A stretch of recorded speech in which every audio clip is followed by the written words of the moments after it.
I never thought I'd have to defend myself against accusations of abandoning my husband during his cancer treatment. But here I was sitting in my in-laws' living room while my mother-in-law, Deanna, told everyone how I'd disappeared during Michael's darkest hours. The worst part? My husband was too weak from his latest round of chemotherapy to be here and defend me. She was never there, Diana announced to the gathered family members, her voice trembling with what I knew was manufactured emotion. My poor Michael, lying there alone while she was out God knows where. I practically lived at that hospital while she was probably out partying. I gripped the armrest of the antique chair I was sitting in, my knuckles turning white. Around me sat Michael's siblings, aunts, uncles, and cousins, all of them wearing expressions ranging from disgust to pity. The family meeting Diana had called was turning into exactly what I feared, a public trial where I was already condemned. "That's not true," I said quietly, but Diana spoke over me. "I have proof." She pulled out her phone, scrolling through what looked like timestamps of hospital visits. "Look at these records. I was there every single day from 8 a.m. to 8 p.m. Where were you, Amanda? Because I hardly saw you." My sister-in-law Jessica, who'd always taken her mother's side, chimed in. "I noticed that too. Every time I visited Michael, Mom was there. But you weren't." The accusation hung heavy in the air, mixing with the scent of Diana's overpowering potpourri that always gave me a headache. I looked around the room at the faces of people who'd been my family for the past 7 years. How quickly they seemed ready to believe the worst about me. I was there. I started again, my voice stronger this time. "I was there every night." "Oh, please." Diana interrupted, her perfectly manicured hands gesturing dismissively. "Don't insult our intelligence. Michael's cousin Patty works at the hospital gift shop. She never saw you there either." I took a deep breath, trying to stay calm. The truth was, I had been there. Every single night from 9 p.m. to 5 a.m., I sat with Michael, held his hand through the worst of the nausea, read to him when he couldn't sleep, and learned from the night nurses how to make him more comfortable. I worked remotely during the day so we could afford the experimental treatments insurance wouldn't cover, treatments Deanna conveniently forgot she had opposed. I was there during the night shift, I explained for what felt like the 100th time. Michael and I agreed it was better for me to work during the day so we could. "Oh, how convenient." Diana's voice dripped with sarcasm. "You were there when nobody could see you. How incredibly convenient." Uncle Pete, who'd always been kind to me, shifted uncomfortably in his seat. "Deanna, maybe we should." "No." Diana stood up, her petite frame somehow dominating the room. "My son is fighting for his life, and his wife abandons him. And you all want to just accept her excuses." I felt tears threatening to fall but blinked them back. I wouldn't give Diana the satisfaction of seeing me cry. 7 years of subtle digs, passive-aggressive comments, and outright hostility had prepared me for this moment. But this time, she'd gone too far. "I don't mean to defend myself to you," I said, standing up. "The only person who matters is Michael, and he knows exactly where I was." "Yes, he does know." Diana smiled, and something in that smile made my blood run cold. "That's why he asked me to talk to you about divorce options." The room fell silent. My heart stopped for a moment, then started racing. "What?"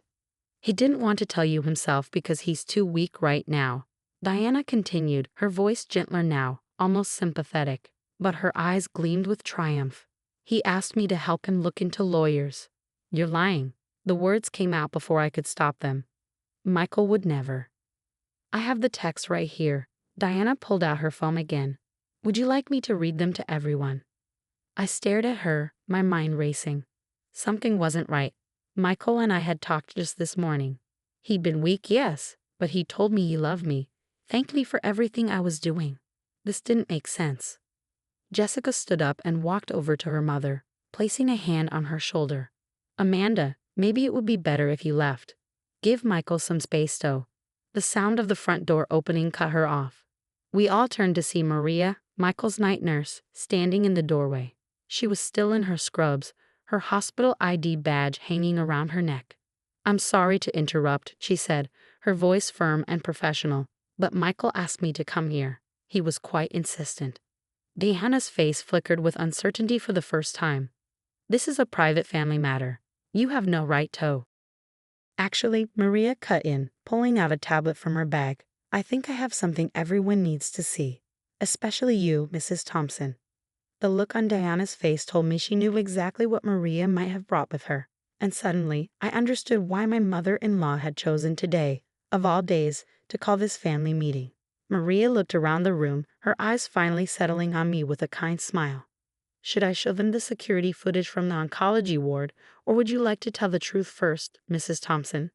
Diana's face drained of color as Maria connected her tablet to the large TV mounted on the wall. The family shifted uncomfortably, sensing that something significant was about to unfold. Uncle Pete cleared his throat, while Jessica suddenly found the carpet fascinating. This is from 3 nights ago, Maria explained, pressing play. The oncology ward has cameras in all hallways and common areas for patient safety. The footage was clear, showing the dimly lit hospital corridor outside Michael's room. The timestamp read 2:17 a.m. I immediately recognized myself sitting in the small waiting area, hunched over my laptop while Michael slept. Then Diana appeared on screen, clearly not expecting anyone to be there at that hour. You shouldn't be here. Diana's voice rang out from the TV speakers. Visiting hours are over. The me in the footage looked up, exhausted. I have permission from Dr. Stevens to stay. I'm his wife, Diana. A real wife would be here during the day, Diana snapped, not skulking around at night like some kind off.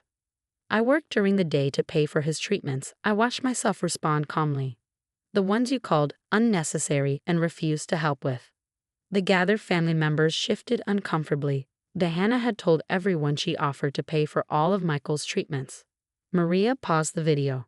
Should I continue? Because there's more. Much more. Diana stood up abruptly. This is an invasion of privacy. I'll sue the hospital for. The hospital's legal team has already approved sharing this footage. Maria cut in smoothly. At Michael's request, shall we continue? Without waiting for a response, she pressed play again. The footage jumped to another night, showing Diana entering Michael's room at midnight when she thought no one was watching. She was removing something from his IV pump. A collective gasp filled the room. Maria quickly explained. She was adjusting his pain medication dosage down, so when Amanda arrived for her night shift, Michael would be in more pain. She did this several times. I was trying to prevent addiction. Diana protested, but her voice shook. No, Maria's voice was steel. You were trying to make Amanda look incompetent. We have footage of you telling Michael the next morning that Amanda must have tampered with his medication because you'd fixed it the day before. Jessica stood up, moving away from her mother. Mom, how could you? But Maria wasn't finished. She pulled up text messages on the tablet. These are the actual messages from Michael's phone, not the doctored ones you showed earlier. The messages appeared on screen. Michael, Mom, stop telling everyone Amanda isn't here. She's here every night. Deanna, I'm trying to protect you. She's probably seeing someone else during the day. Michael, that's ridiculous. She's working to pay for my treatments. Treatments you called a waste of money. Deanna, don't you see? She's poisoning you against me, my own son. More messages followed, showing Diana's increasing attempts to drive a wedge between us, including the fake divorce messages she created to show the family. Uncle Pete stood up, his face red with anger. Deanna, what the hell were you thinking? You deliberately tried to break up your son's marriage while he's fighting cancer. I was protecting him. Diana's voice rose hysterically. She's not good enough for him. She never was. Always working, always too busy.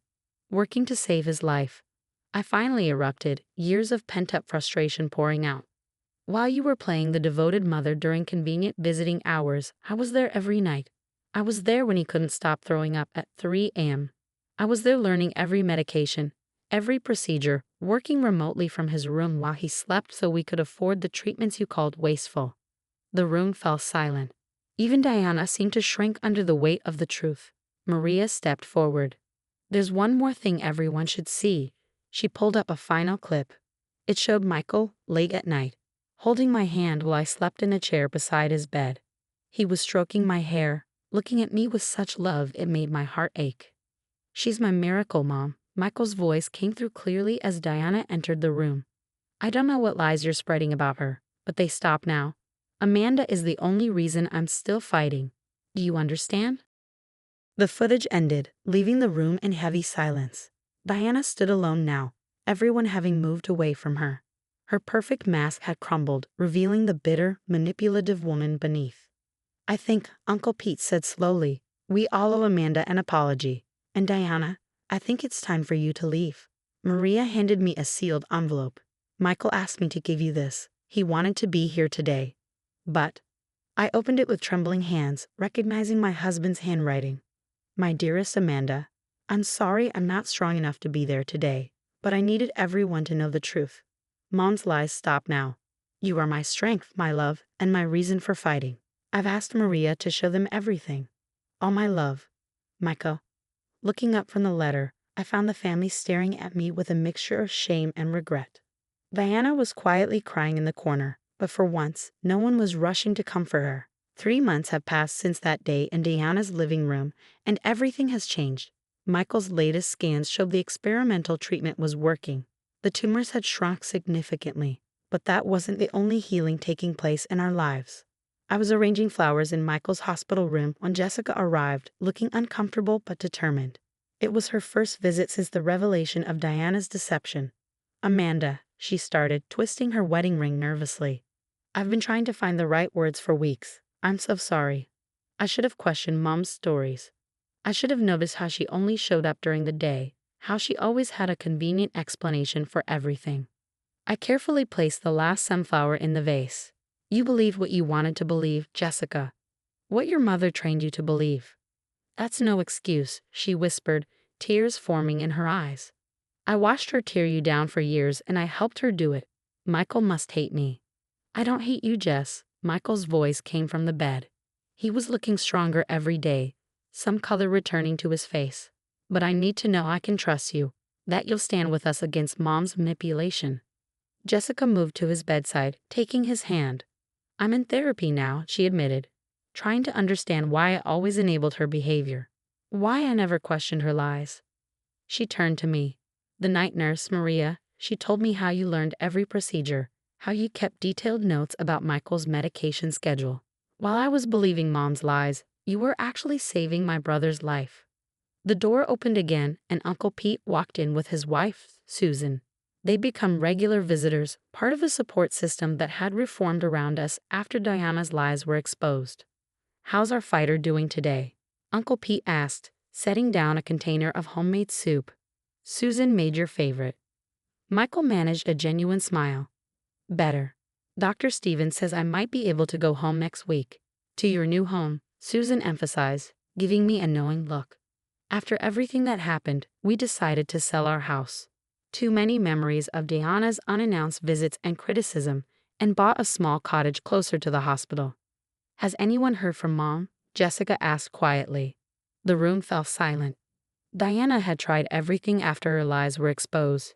Tears, accusations, even threats to contest Michael's power of attorney.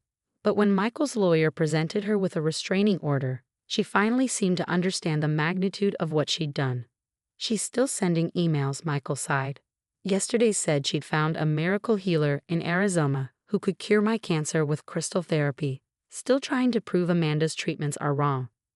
"I blocked her number last week," Jessica admitted, "after she tried to convince me you were being held against your will in the hospital." Uncle Pete shook his head.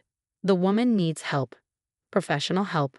But first she needs to admit what she did was wrong." As if on cue, my phone buzzed with a message from Maria. She'd stayed in touch, becoming a close friend after everything that happened. The message contained a link to a private Facebook group where Diana had apparently been sharing her version of events. "She's telling people we've all been brainwashed by the hospital staff," I said, reading the post. "That we've turned her own children against her." Michael reached for my hand, squeezing it gently. "You know what? Let her talk. The people who matter know the truth. And look what her lies brought us: a stronger marriage, a closer family, and the clarity to finally set boundaries." He was right. Despite Deanna's attempts to destroy our marriage, she'd accidentally made it stronger. The family had reformed around us, smaller but more genuine. Even Jessica had broken free from her mother's influence, discovering her own strength in the process. "The latest scan results came in this morning," Michael announced, changing the subject. "The tumors have shrunk another 15%. The room erupted in celebration. As I watched Michael laugh with his sister and uncle, I thought about how different this scene was from those dark nights in the hospital. We'd made it through not just the cancer, but through Diana's poison as well. Later that night, as Michael dozed beside me in his hospital bed, I updated the journal I'd been keeping throughout his treatment. I wrote about Diana's attempts to destroy us, but more importantly, about the love that had proved stronger than her lies, about the family that had reformed, stronger and more authentic than before. Maria stopped by during her rounds, smiling at the sight of Michael peacefully sleeping while I worked on my laptop beside him. "Just like old times," she whispered.